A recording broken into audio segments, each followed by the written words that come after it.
السلام علیکم ورحمۃ اللہ وبرکاتہ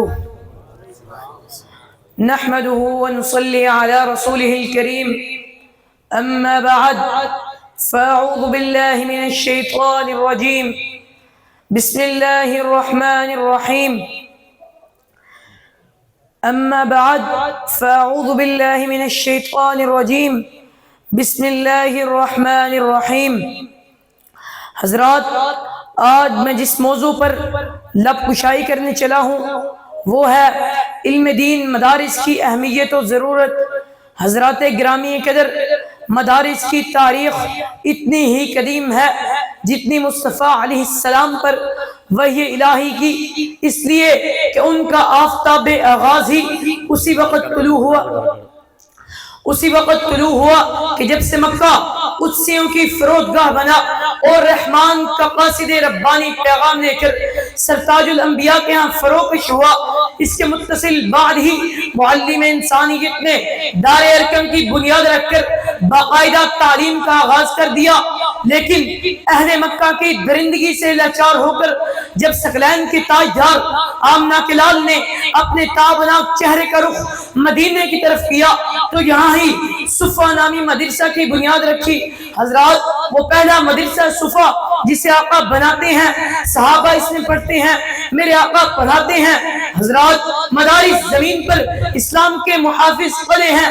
اگر مدارس باقی ہیں تو سب کچھ باقی، ورنہ نہیں۔ اسی صدائے باز گشت کو حکیم الامت علامہ اقبال نے خطبہ الہ آباد میں بڑے تنتنے کے ساتھ بلند کرتے ہوئے فرمایا، ان مدارس کو باقی رکھو۔ اگر یہ مدارس باقی رہے تو تم باقی رہو گے، ورنہ مسلمان ختم ہو جائیں گے۔ حضرات محترم اور آقا تاریخ ناطق ہیں، ان مدارس سے لمحہ بلمحہ حوائج زمانہ کے مطابق ایسے اصحاب علم و ہنر جنہوں نے صفات تاریخ اپنے اجلہ امور سے کندہ کیا اور نتیجتاً تاریخ نے بھی ان کو توقیر کے کھانے میں جگہ دی، انہی مدارس کے آغاز سے متعدد اساتین علم نے نشو و نما پائی اور ارتقائی مراحل کو طے کیا۔ مولانا محمد حسین بٹالوی کے راہ و قدم کو مہمیز یہاں سے لگی، مولانا ثناء اللہ عمر سری کے تدبر و تفکر، زبان و بیان کے عشق کو یہیں سے تو قوت و طاقت ملی۔ والی بھوپال نواب صدیق الحسن خان کو کتابت و طباعت کا درس یہیں سے ملا۔ مولانا امیر سیالکوٹی کو اپنی مسلکی غیرت انہی مدارس نے عطا کی۔ حضرات، مجھے بتلائیے، این اس عالم میں جس وقت زمانہ بڑے شد و مت کے ساتھ اپنے دامن میں سینکڑوں بلیاں لیے چادر رہزانیت اوڑھ کر اہل اسلام کے محلات روندنے کی کوشش میں مصروف اور مگن تھا، تو فرنگیوں کے مقابل ردائے رہبریت اوڑھ کر برسر پیکار کون آیا؟ قلوب و اذہان کو کتب کی نشر و اشاعت سے سیقل کرنے والے کو کس نے پیدا کیا؟ مرزا قادیانی کے بیچ بازار کپڑے دھو کر ایک ایک دھبا لوگوں کے سامنے لانے والا کون تھا؟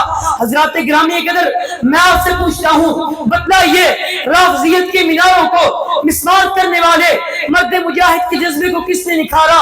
ماضی کی باتوں میں تلاش تو کیجئے، کچکلاہوں کی رعونت کا مذاق اڑانے والے کون تھے؟ تاریخ کے چہرے کو ضیاء بخشنے والے کون تھے؟ مورخ کو فصاحت و بلاغت کے بیش بہا الفاظ دیت کرنے والے کون تھے؟ من جملہ ہستیوں کے دلوں سے چھیڑ چھاڑ کر کے ان کو نور توحید سے منور کرنے والے کون تھے؟ مجبور زبانوں کو نواب بخشنے والے کون تھے؟ غلاموں کے لہو کو سوز و یقین سے گرمانے والے کون تھے؟ کنچک کو شہین سے لڑانے والے کون تھے؟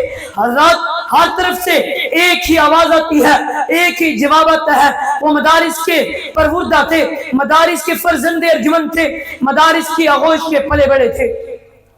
حضرات، مدارس کی اہمیت ہر دور میں مسلم ہے۔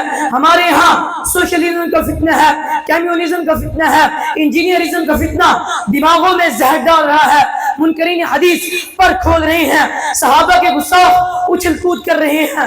حضرات، مجھے بتلائیے، ان کے سامنے بند انگریز کے نصاب نے باندھا ہے، لارڈ میکالے کے افکار نے باندھا ہے، یونیورسٹی نے باندھا ہے، کالج نے باندھا ہے؟ نہیں، ان کے سامنے بند باندھا ہے، مدارس نے بند باندھا ہے۔ اس کے فرزندان سیسا پلائی دیوار بن کے کھڑے ہوئے اور بابا کے ٹول کہا، ہم سے ٹکرانے والے یاد رکھ لیں گے کہ اگر وہ ہم سے ٹکرائیں گے تو پاش ہو جائیں گے۔ حضرات، آج بھی وقت ہے، ان مدارس کے دست و بازو بن جاؤ، ان کے سروں پر حفاظت کی چھتریاں لیے کھڑے ہو جاؤ، ورنہ یہ بات یاد رکھو، نہ سمجھو گے تو مٹ جاؤ گے مسلمانوں، نہ سمجھو گے تو مٹ جاؤ گے مسلمانوں، تمہاری داستان تک نہ ہوگی داستانوں میں وما علیہ الا البلاغ المبین۔ والسلام۔